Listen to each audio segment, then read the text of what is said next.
Hello, my dears. My name is Joanna, and I welcome you to Johanna Draconis, the Deconstruction of C-PTSD podcast. In this episode, we will talk about isolation, a topic which occurs throughout, from the traumatic experience itself up to the healing process. It is hard to talk about it, but it harms you greatly and your healing process. So let us talk about it.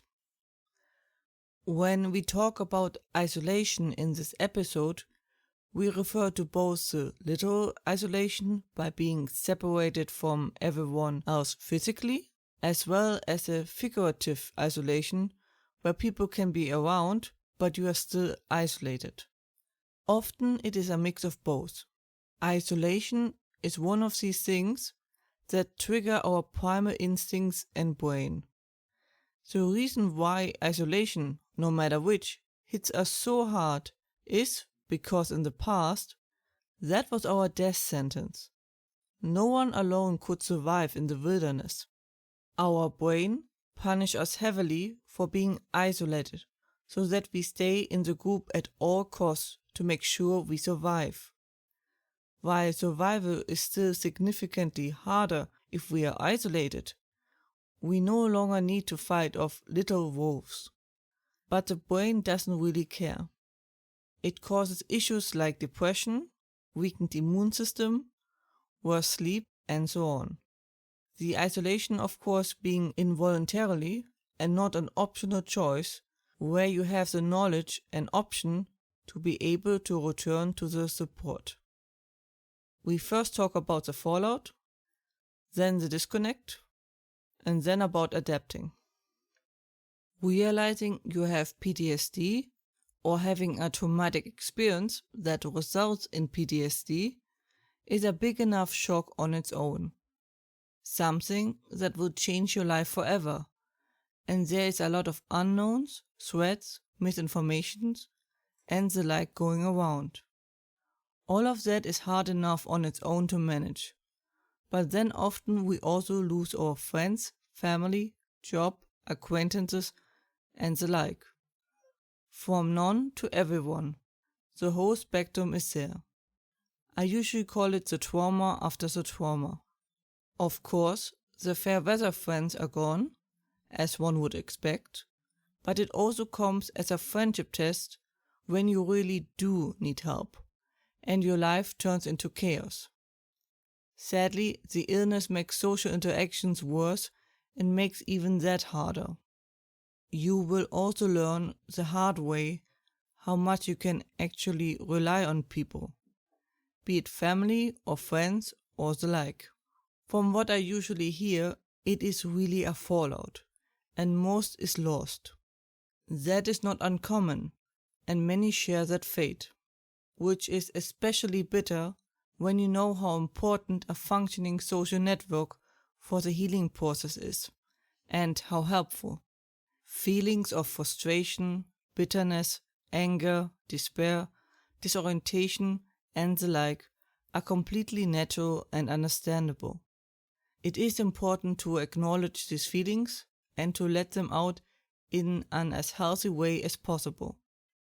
Otherwise, they poison us, and we are harming ourselves. Taking care, being understanding, and gentle with ourselves is important and crucial. So even if there's no fallout happening, there is the risk of the disconnect. Like mentioned before, PTSD is a life changer, even in the most positive sense, as you will likely mature, maybe change priorities, confidence change, and so on. But once you live a life with PTSD, it can be hard to keep up the contact. It is just often a completely different reality to those around you. What is and is not possible changes drastically, as do the rules you live by. You are now basically living in a different reality, but generally those around you and your environment remain unchanged. This is what I refer to as the disconnect. And this can make you feel isolated and lonely, despite being surrounded by friends and loved ones. which the depression uses as a fertile ground to spread and tries to cut these connections even further. The brain is really not your friend in this situation, and everything should be taken with quite a grain of salt. If you can, I highly recommend getting a pet, especially a dog. If you can, they are often quite the game changer and a huge fountain for love and support. And while there is a huge difference to your surrounding, there are chat groups for PTSD or connecting with people who are in a similar boat. You are not alone, far from it. Important is to surround yourself with people who want to get better and improve their situation. Otherwise, you might end in a circle of crab bucket mentality. And even with your surrounding, if you feel like they are trying to help you, then you can still make things work. Holding on to what used to be normal usually just burns energy you don't have. So it might be wise to find a new agreement. You used to hang out every Friday. Now it can be a message saying, "I'm up, are you?" And you make it a more spontaneous thing.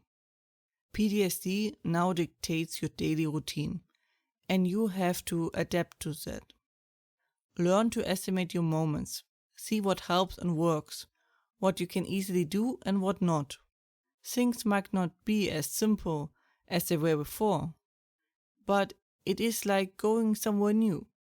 You learn, you experiment, and you adapt. The fish out of water experience that is used in so many movies. Not impossible, but quite a bit of work, but also helps you grow in many ways. That was it for today's episode. I hope you found it helpful. Hope you are safe and well. And, as always, if you have any questions or feedback and the like, please let me know at contactme@johannatakonis.com. More information and transcript you can find, as usually, under johannatakonis.com/podcast/ and links are in the description. I hope to see you next time. Watch yourselves and have a wonderful time.